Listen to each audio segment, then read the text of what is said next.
Olá, boa tarde. Hoje é dia 16 de março de 2018. Estamos começando mais um programa Fundos Imobiliários aqui pelo Infomoney TV. Hoje é dia de bater um papo com um analista que é um pouco mais que um analista. Ele é sócio fundador da Suno Research, Thiago Reis, muito conhecido, apresentador do programa Fundamente-se e que tem na sua filosofia de investimentos os fundos imobiliários com muito carinho e com muita atenção. Hoje a gente vai bater um papo com ele já, logo depois dos nossos fatos relevantes e destaques da semana, que eu já preparei para a gente fazer um programa mais dinâmico hoje. Quer ver os fatos relevantes? Dia 15 de março, o GGR Covep Renda, GGRC11, ele anunciou que o fundo recebeu uma oferta para vender 2 imóveis. Olha como o mercado está aquecido, hein? Fundo novo e já tem gente querendo comprar os imóveis. O imóvel da Ambev em Itajaí e o imóvel onde funciona lá o centro de distribuição da Drogaria Nicei em Colombo, no Paraná. A oferta era de 57 milhões por esses 2 imóveis. O administrador negou a proposta, pois entendeu que não era vantajosa ao fundo. A gente vai bater um papo com eles em breve, mais 2 semanas eu acho que a gente vai ter a oportunidade de conversar sobre essa proposta, inclusive aqui no programa Fundos Imobiliários. Outro fato relevante, Rio Bravo Renda Corporativa, o FFCI 11, no dia 15/3, então anunciou a conclusão daquela venda do imóvel do Morumbi Park, já comentei aqui vários fatos relevantes sobre isso. Foi efetivada a venda, ela gerou um lucro e esse lucro vai ser revertido em rendimento extraordinário de 36 centavos por cota e vai ser pago no dia 26/3. Extraordinário, ou seja, não recorrente, é só essa vez, depois volta ao normal. Também no dia 15/3, a Rio Bravo anunciou que o Fundo Multigestão Renda Comercial, o DRIT 11B de Balcão, concluiu a venda dos conjuntos 81 a 84 do edifício Brasil Interparte, que é esse que você vê na imagem aí. Também houve lucro, esse lucro vai ser revertido num rendimento de R$ 2,37 por cota e vai ser distribuído ao longo do primeiro semestre. Então, no primeiro caso aqui, renda corporativa, vão distribuir de uma vez só. Já no multigestão renda comercial, vão distribuir ao longo do primeiro semestre. Também no dia 15/3, o BTG Pactual anunciou que o Senesp recebeu um aviso de rescisão de contrato de locação.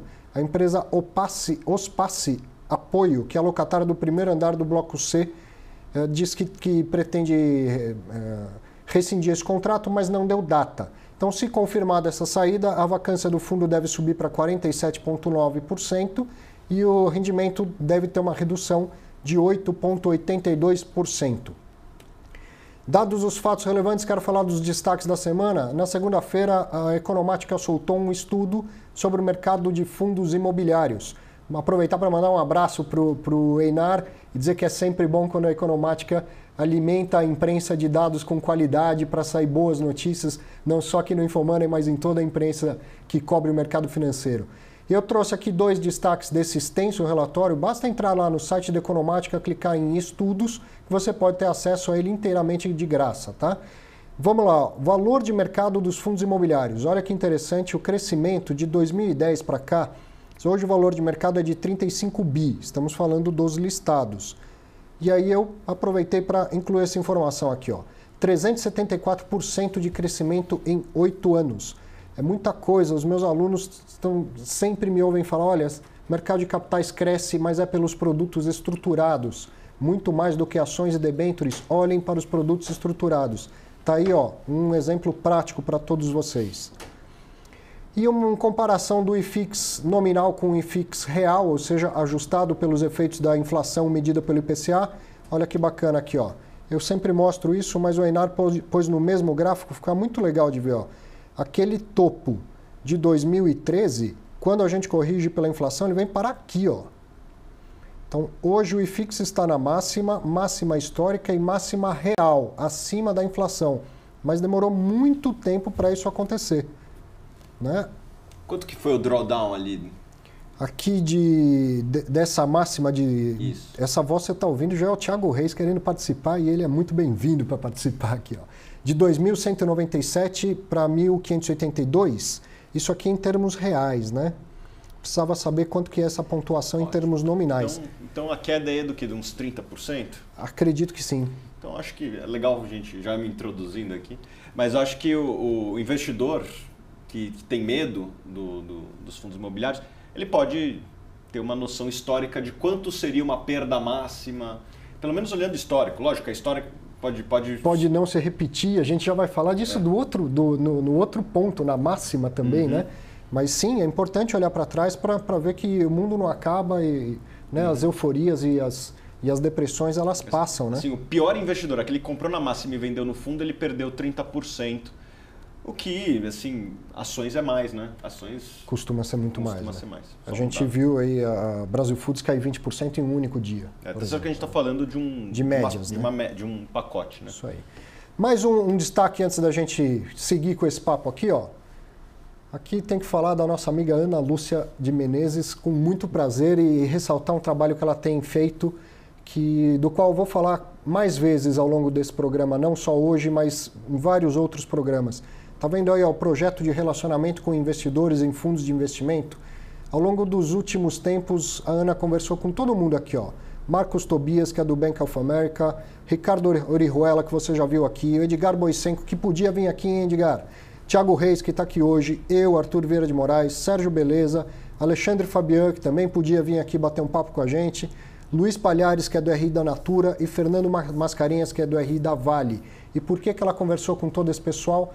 Porque ela está fazendo um grande trabalho de criar uma estrutura de relação com investidores para fundos de investimento. Hoje eu vou dar só uma palhinha desse trabalho.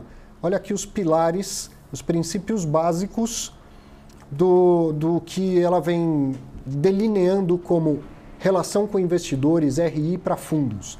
Transparência, equidade entre investidores, prestação de contas e responsabilidade corporativa. Não tem um mais importante do que o outro, todos eles, o conjunto disso é importante, mas eu quero chamar a atenção para a responsabilidade corporativa aqui, ó. Zelar pela viabilidade econômica e financeira dos fundos de investimento, reduzir as externalidades negativas dos seus negócios e suas operações e aumentar as positivas, levando em consideração no seu modelo de negócio os diversos envolvidos. Ou seja, pode vir aqui para mim. Tem gente boa, tem gente competente pensando no futuro da indústria de fundos de investimento, não só os imobiliários e estruturados, mas todos eles. Um dia a Ana vai vir aqui institucionalmente explicar todo esse projeto. Por enquanto ela já me autorizou aí dando umas palhinhas dele. Por quê? Porque isso faz bem ao mercado, isso não é simplesmente uma iniciativa da Ana e que vai ficar restrito lá na casa onde ela trabalha. Isso é para que se espalhe pelo mercado, para que a gente tenha cada vez mais sustentabilidade, para que a gente tenha cada vez um mercado melhor, e mercado melhor é bom para o investidor, é bom para quem vem captar recursos. Certo? Parabéns, Ana, conte com a gente e espero que você possa vir aqui contar em mais detalhes isso aí. Rapidinho, falar do curso online Viva de Renda com Fundos Imobiliários, curso que eu gravei aqui com Infomoney Educação. Está chegando no mercado de fundos imobiliários? Vai aprender antes de investir? Se você compra o acesso ao sistema do curso por 12 meses e tem então 12 meses para assistir esse curso que vai ter cerca de 9 horas aula, bem completo em 4 módulos para você entender o que é um fundo imobiliário e terminar o curso sabendo escolher os seus ativos e fazer inclusive a declaração de imposto de renda, que está todo mundo preocupado. Aliás, que coisa que aconteceu esse ano, um monte de informe de rendimento errado, eu nunca tinha visto isso. E dizer para você baixar gratuitamente o Guia de Investimentos em Fundos Imobiliários, é um e-book que eu escrevi aqui com o Infomoney, ele está nesse site, nesse endereço que você vê na sua tela. Ele é gratuito, ele é pensado para quem está começando agora, para quem é leigo, para ter inclusive um glossário de termos, para que você comece a entender melhor esse mercado e dê os primeiros passos com segurança, ok? Se não encontrar no site, encontra na minha página do Facebook, vai lá bater um papo comigo, dá sua opinião, manda sua sugestão. Legal? Agora eu quero bater um papo com o Thiago Reis, agradecer mais uma vez sua vinda aqui. Obrigado, Arthur. É a terceira vez que eu venho aqui no programa. A primeira foi bem no começo, acho que eu fui um dos primeiros convidados. O segundo convidado, o primeiro foi o Sérgio Beleza, depois foi você. Que legal. E antes acho da fundação da Suno, inclusive. Acho que a gente estava no começo ali, mas foi antes, foi na época ali. E eu acho que mudou bastante, né? Eram 80 mil investidores. A gente veio no segundo momento, quando estávamos quase atingindo um número maior, batendo um número recorde de investidores. Sim. E eu prometi que eu viria aqui quando batêssemos o recorde. A Bolsa já mostrou dados que os recordes de investidores de fundos imobiliários já foi alcançado há alguns meses, mas a agenda do programa aqui é tão lotada que só permitiu eu vir aqui agora. Muito bom. Isso que venha mais vezes, mas vamos pôr as metas então, porque a hora que sair, lá, já sair. Vamos dobrar a meta. Vamos dobrar a meta. Essa frase ela causa meio arrepios, né? Bom, uma pergunta que tem sido recorrente aqui, Thiago. Eu já falei várias vezes, o IFIX está na máxima e a Selic está na mínima. Até hoje. Sabe amanhã? A Selic pode cair mais, o IFIX pode subir mais. No mercado a gente costuma dizer que às vezes a mínima de hoje é a máxima de amanhã e vice-versa. A máxima de hoje pode ser a mínima de amanhã. Bom, então a gente tem essa mania de olhar, nossa, está na máxima. Precisa olhar com cuidado. Mas quem está de fora, a gente está falando de novos investidores chegando. Dá para entrar ainda? Dá para investir em fundo imobiliário, mesmo nesse patamar que a gente vê na máxima? Sim.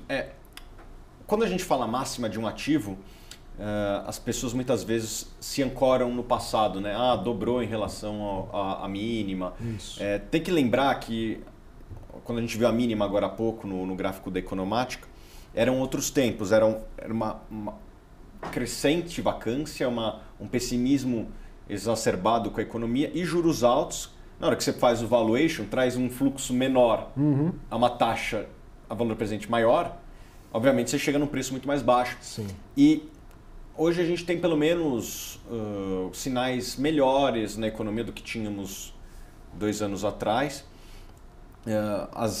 Vamos ver como é que vai ser a eleição, né? Mas ao que tudo indica, as alternativas que o mercado não gosta estão ficando cada vez mais inviáveis, né?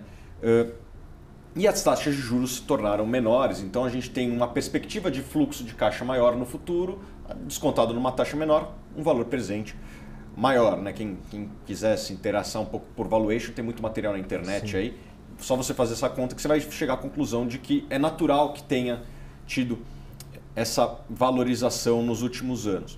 Dito isso, eu acho que o mercado está precificado, bem precificado. Não digo nem muito para baixo, nem muito para cima. Está bem precificado.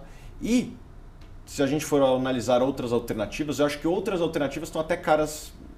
Estão caras. Sim. Então, você consegue comprar fundos imobiliários que você vai receber descontado a inflação e descontado os impostos, quase que o dobro do que você receberia na renda fixa, só no yield, né? Então, quanto que está a NTNB longa? Está 5 e pouco. Tira imposto de renda, tira a inflação, se bem que já é ajustado por inflação, mas a inflação tem aquele efeito duplo, porque ela bate também acaba custando mais na tributação. Na tributação e bate no seu rendimento, né? O rendimento vai cair para quanto? Para uns 4 e pouco.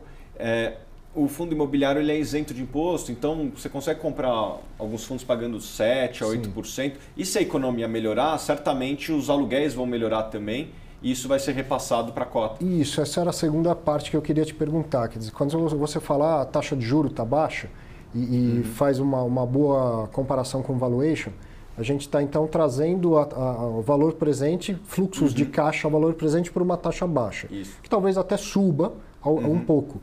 Agora, outra parte importante desse valuation é a estimação dos fluxos futuros. O ciclo imobiliário dá a ideia de que o faturamento vai aumentar? Com certeza.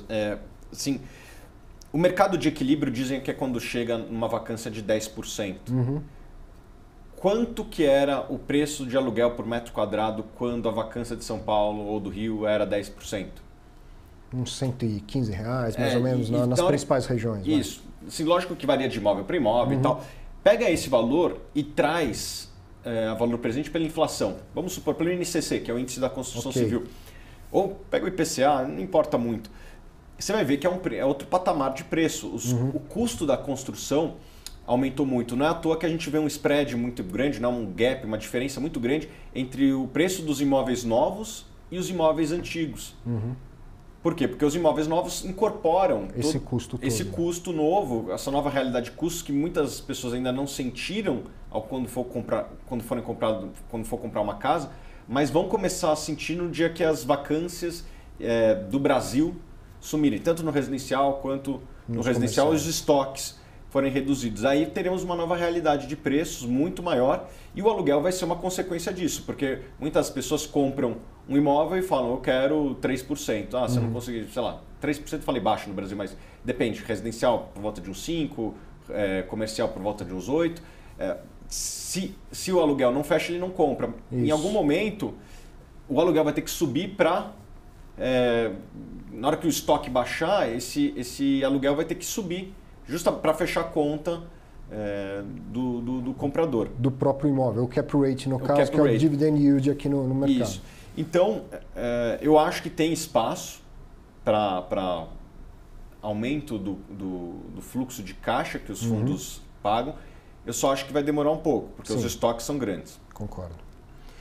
Bom, a gente está falando muito de novos investidores porque a gente está vendo que eles estão chegando. E aí, em dúvida de como investir ou em qual fundo investir, que é uma dúvida de muita gente que é iniciante. A gente já foi iniciante, já passou por isso. Tem sempre uma alternativa que é comprar um fundo de fundos. Você acha uma boa alternativa? Eu particularmente não acho, Arthur, neste momento. O fundo de fundos, na minha opinião, deve ser adquirido quando as cotas estão sendo negociadas com muito desconto. Isso foi possível encontrar algum tempo atrás, ali em 2014 para 2015, 2016, tinham fundos de fundos que negociavam com mais de 20% de desconto em relação ao seu patrimônio.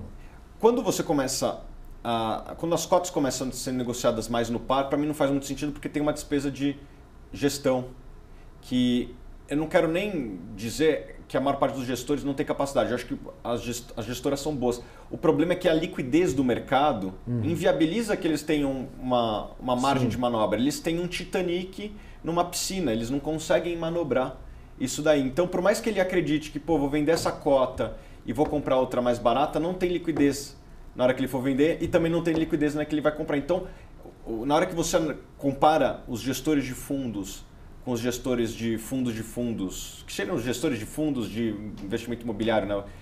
Quem seleciona ações com quem seleciona fundos imobiliários, o giro da carteira dos... É muito maior. Não estou dizendo que o giro é bom ou é ruim, mas quem é gestor de um fundo de ações, ele tem muito mais agilidade.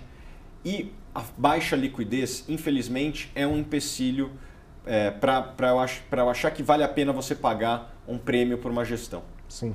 Fico imaginando até se vê um problema grande, sei lá, eleições, qualquer coisa assim, ou aqueles eventos de cauda, né? Aquilo que a gente não prevê na gestão de risco e dá um problema sério e todo mundo quer vender. Bom, se todos os gestores de fundos quiserem vender um único ativo, né, um único fundo, sei lá, deu um problema muito sério em um fundo. Lava Jato apareceu e, tal gestor aí tá todo enrolado. O cara fala, vou ter que vender. Todo mundo precisa vender no mesmo dia. Com a liquidez que a gente tem no mercado, se todos os gestores de fundos quiserem vender o mesmo fundo, imagina o que pode acontecer com as cotações desse fundo. Só para dar um exemplo, uma vez nós tínhamos trazido uma análise de FEX, FEXC11, que antagonizava com algumas análises que existiam presentes no mercado. A gente trazia novas informações ao mercado. Naquele dia, as cotas chegaram a cair 20% após um relatório nosso trazer uma nova informação ao mercado. Ou seja, não tem liquidez, não precisamos nem falar de fundos com vontade de vender. É só pessoa física com vontade de vender já pode machucar porque não tem liquidez. E naquele caso também acho que era uma informação que trazia novas luzes ao mercado, vamos dizer assim. Então, esse investidor iniciante ele deve insistir em aprender a escolher os fundos dele? Insistir, eu acho que sim. Vamos falar, assim, a chance de, se ele montar uma carteira pulverizada, a gente estava até conversando isso num grupo de WhatsApp, que você está presente, a chance de dar errado é muito pequena. Né? Vai ter um evento como esse, que a gente viu aí do Economático, que é sistêmico da economia brasileira, que os fundos imobiliários perderam 30%. Também estavam muito caros quando estavam ali no topo, estavam negociados a 20%, 30% acima, com ágio, né? Com ágio, e daí virou um deságio, e daí teve essa queda toda aí. Talvez não devesse nem ter sido comprado naquele topo. Mas eu acho que o investidor pode fazer de duas formas. Primeiro, que ele pode diversificar.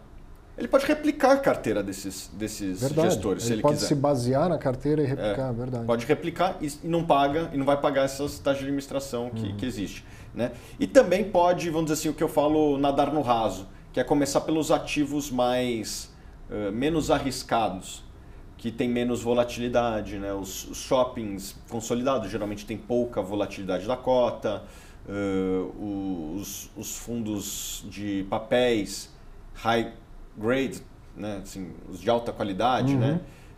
O KNCR, por exemplo, não é um fundo que eu recomendo, mas é quase que uma introdução de quem está na renda fixa e para a renda variável numa estrutura de baixíssimo risco, né? Então, se a gente fala que fundo imobiliário é o primeiro passo para a renda variável, um fundo que tenha papéis de renda fixa, que é o caso dos fundos de CRI, ele é ainda um estágio, então, entre a renda fixa e a renda variável. Eu uso a analogia da praia, né? Assim, quem está na renda fixa, 100% na renda fixa, e isso não é poucos brasileiros, são muitos brasileiros, ele está na praia. Só que as taxas de juros menores estão pressionando. A maré está subindo. E fazendo com que a maré está subindo e faz com que aquele cara que queria renda, que queria retorno, comece a buscar alternativas. Quem quer liquidez e quem quer segurança, beleza, a renda fixa é o caminho mesmo. Mas para quem quer retorno, tem que buscar alternativas à renda fixa.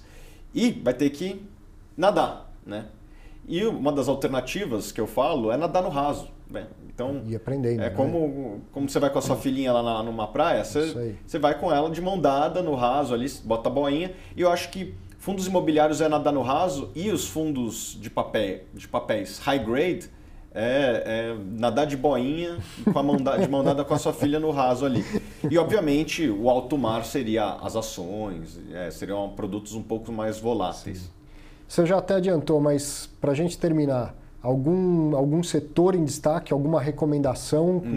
O que você está vendo para frente que está mais interessante agora? Essa é uma conversa que eu tenho constantemente com o Baroni. Aliás, um grande abraço para o nosso amigo Baroni, hein? Você está devendo uma volta aqui, hein? Se arruma agenda para vir para cá, hein? O Baroni é membro da nossa equipe, né? Ele ajuda bastante a gente na tomada de decisão e é um dos caras que mais entende fundo de imobiliário do país, na minha opinião. E a gente conversa e a gente conversa bastante sobre as alternativas. E na nossa visão, os fundos do chamado tijolo, né, que são propriedades físicas, estão na média bem precificados. Tem que ser muito seletivo, né? Assim, o GGRC que você falou, logo depois do IPO teve uma oportunidade, porque era um fundo que ainda não tinha uma cobertura muito boa, não tinha muita gente olhando. Ali teve uma oportunidade a 105, hoje está a 125, sei lá, subiu bastante, mais os dividendos que foram gordos de lá para cá. O HGLG, na nossa opinião, teve aí uma oferta que possibilitou a entrada de capital, quem queria dar uma liquidez maior, num yield bastante interessante, numa carteira de fundos, de imóveis logísticos bem boas, né? Tem até alguns upsides dentro do portfólio, algumas áreas que eram logísticas que a cidade englobou, abraçou. Em algum momento existe a possibilidade do fundo vender ou ganhar uma permuta do imóvel que vai ser construído em cima. Eu vislumbro que isso pode acontecer com alguns ativos do fundo. Isso pode trazer uma renda, fazer que nem a gente viu agora há pouco nos fatos relevantes. Uma renda extraordinária, né? Uma venda extraordinária num preço bem bom. Porque isso que é o interessante do logística, muitas vezes é isso. Você compra um metro quadrado muito barato, se a cidade engloba aquilo, você vende num outro metro quadrado, né? O metro quadrado de um galpão, ele é alugado por R$20 mil o metro, enquanto de uma cidade qualquer 50, 60. Então, triplica o valor do imóvel na hora que você tira de galpão e transforma em laje corporativa, ou shopping, condomínio, etc. Então, esse é um fundo. São dois fundos ali que tiveram momentos que deram chance. E hoje a gente vê boas oportunidades nos fundos de recebíveis, né? Os CRIs, que acho que você já trouxe bastante gente aqui para falar do que é certificado de recebível imobiliário. A gente acha que é uma estrutura geralmente de alta segurança, tem boas garantias. O histórico da indústria, felizmente, ainda é bastante positivo, né? Não teve grandes choques. Verdade. Não veio muito lixo. Eu acho que tem uma escola de gestão de crédito, assim como tem gente que reclama que o Baroni, que existe muita gente financista e não gente do ramo imobiliário em fundos imobiliários. Na parte de CRI, é bom que tenha financista para análise de crédito, né? E acho que teve boas escolas, então não veio muito lixo a mercado nos CRIs e você consegue 7%, às vezes 8% real, sem inflação. Lógico, até o vencimento da carteira, que é mais ou menos aí 5 anos. Daqui 5 anos a gente vai ver qual que vai ser a realidade que eles vão conseguir rodar esses CRIs. Mas você comprar 7%, 8%, uma carteira juros real e livre de imposto, eu acho que é um excelente negócio no mundo atual. Isso aí. Tudo isso nos relatórios da Suno. Obrigado, Arthur. Assinados por você e pelo Baroni. Isso. Muito bom. Obrigado por mais essa.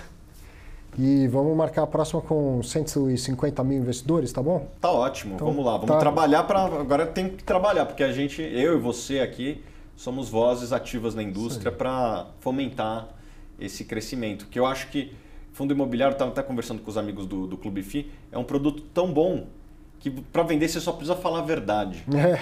Isso aí. Tipo, isso aí. É um negócio assim... E imóvel já está na cultura do Brasil, você só precisa falar a verdade. Fala, ó, você consegue um dividendo mensal, geralmente com uma qualidade de ativo melhor, uma qualidade de inquilino melhor, uma possibilidade de diversificação, uma possibilidade de liquidez. Então você tem R$1 milhão, você compra uma sala aqui em São Paulo, se você quer R$50 mil, você está precisando de R$50 mil, você não consegue vender um pedaço dela. O banheiro, né? Você tem que, ou é binário, ou vende tudo ou vende nada. Isso. Então permite isso, né, em imóveis na Faria Lima. Então a gente só precisa levar essa mensagem para as mais pessoas. Estamos levando, vocês fazem um tremendo trabalho lá, a gente faz a nossa parte aqui e logo então com 150 mil quero você de volta aqui, tá bom? Vou cobrar. Obrigado, Thiago. Obrigado a você. Um grande abraço. Até semana que vem, hein?